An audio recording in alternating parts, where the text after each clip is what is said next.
Ditën e djeshme, disa portale, por edhe televizione, kanë dhënë lajmin që gjyqtari, i cili është emëruar nga Këshilli i Emërimeve në Drejtësi, zoti Asim Vokshi, është apo ka qenë agent i sigurimit apo i shërbimit informativ shqiptar, agent apo informator i tij. Nuk e besoj këtë lajm, sepse ne njohim të paktën ata të cilët kanë lidhje me sistemin gjyqësor, janë avokat, jurist apo kanë pasur çështje me zotin Vokshi. Ne kemi parë një gjyqtar me integritet të lartë, profesional, moral, por mbi të gjitha një vendimarrës i cili nuk ka frikë nga vendimet të cilat ai jep, sepse është në anën e drejtë.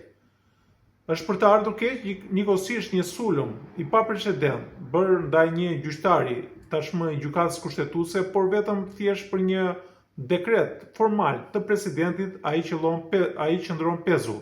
Një dekret i cili duhet të jepej menjëherë nga zoti president dhe që i është mohuar zotit Asim Vokshi.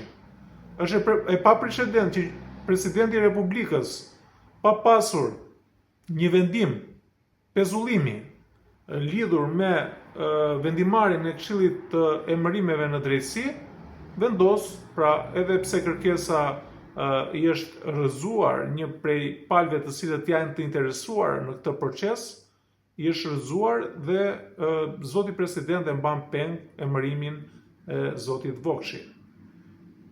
Megjithatë duhet presim në të ardhmen se çfarë do të ndodhi lidhur me këto shkelje të njëpasnjëshme të kushtetutës nga ana e presidentit, i cili presupozohet të jetë gardiani i kushtetutës dhe të jetë qytetari i parë i cili të respektojë ligjen dhe kushtetutën e këtij vendi.